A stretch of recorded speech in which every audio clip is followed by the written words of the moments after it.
travel with me. Hey fellow humans, Mina here. Now that I fully introduced all the main cast of South, I want to dish out some writerly advice. This week I want to talk about the writing process. By that I mean all the things you can expect when you start your writing journey, straight to right before you publish.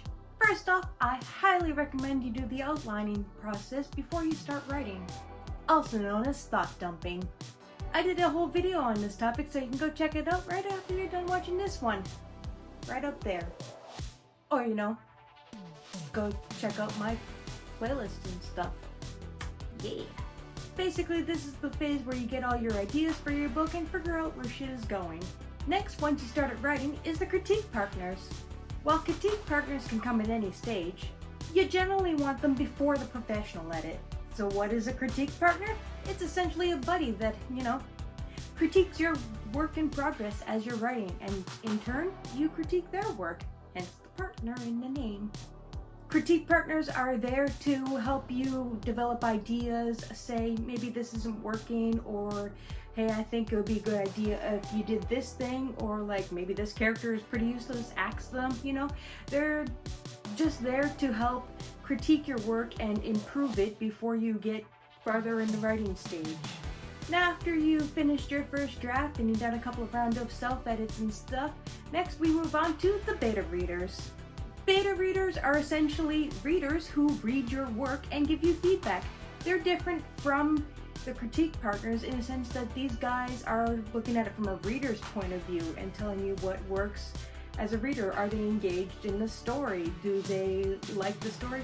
Is it like flowing well? Essentially, think of a beta reader like a test car drive. You go in to buy a car and you test this car. It's like, you're beta reading it. You're testing a car, you're seeing how it feels before you actually buy it, whether you like it or not, whether it's going to be good for you and for maybe your family that you're driving around. So that's what I like to compare beta readers to like a test car driver, or like a test of something that you're going to buy. They're just there to help make sure that things flow well. Beta readers should also be done before the professional edit and before you publish, definitely before you publish. In my opinion, you can also have multiple rounds of beta readers after each round of edit, but you do what you think is best for you. After that, we got the sensitivity reader. Now, a sensitivity reader is a type of editor.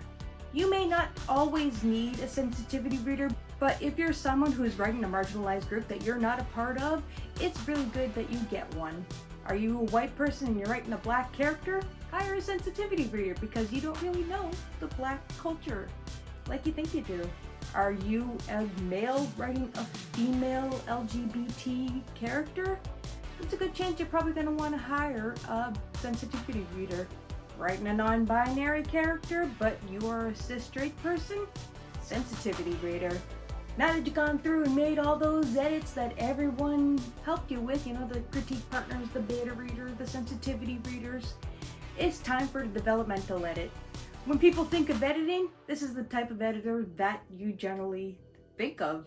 This editor is going to go through your story and plot points and make sure everything works. By that I mean, did a character have green eyes on page 1, but on page 127 now suddenly have blue eyes? The developmental editor is going to pick this stuff up, and they're going to pick up plot points. They're going to pick up things like like useless characters that may not be necessary to your story. They're going to help you structure things like maybe this character would be better to come in at an earlier chapter instead of the later one that they already are, and stuff like that. You can go through a few phases of the developmental edit, with each pass getting better and better until it's pretty much near perfection. Now you're in the home stretch. You got the last 2 editors to go through. You got the line/copy editor. Usually this editor can do kind of both at the same time, but you can also hire 2 different people to do that. Essentially, the line editor goes through line by line, again making sure everything works and fits and all that fun jazz.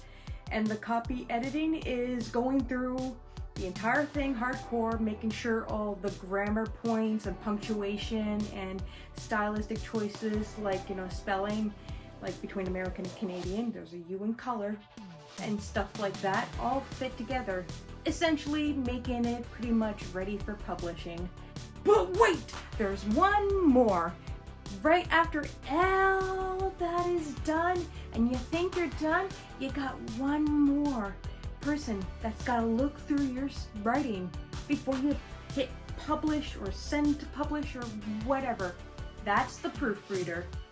No matter how good your editors are or how good a writer you are, we're all human and we're bound to make a mistake or two. That's where the proofreader comes in and just double checks, make sure everything is working and great, and they're the final eyes of your work before you hit publish. So you really want this.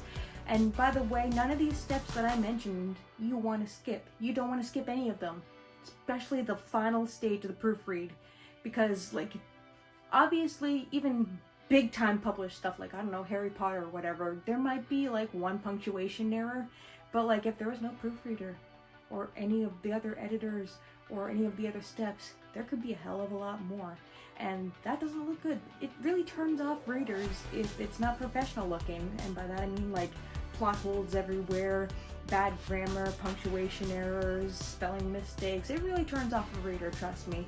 And even if it's an easy read, it kind of turns it into a hard read, just because you're like, oh my god, this should be spelled like this, this should be here, and even though it kind of makes you feel good for finding all of them, if it's everywhere, it's not fun.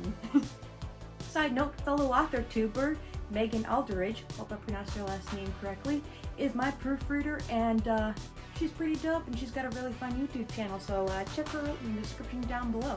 So that's all I got for you today. All of these steps are essential to having a book from start to finish, and you don't want to skip a step. The only one that you could sort of possibly skip is the sensitivity read, depending on what you're writing, but like there's a good chance that you're writing something you're not familiar with, so you probably don't want to skip that step either. Anywho, a huge thank you to those who have entered the pre-sale giveaway, because remember, my novel, South, is now available for pre-order right now, and you can enter the pre-sale giveaway to win some awesome dope-ass prizes. Check out the link in the description down below to enter, and buy links, or I guess pre-order links at this point, are in the description. And get yourself a copy today, because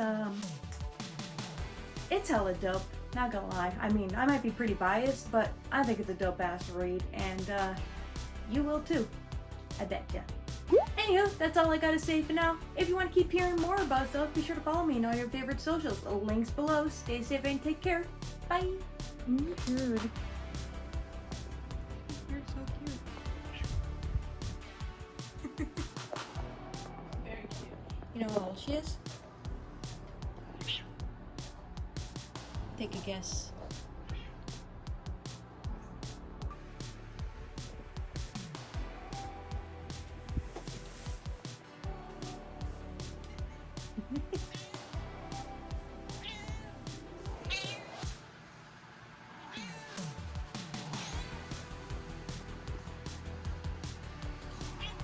Gorgeous, simple fluff. Oh, I'm sorry.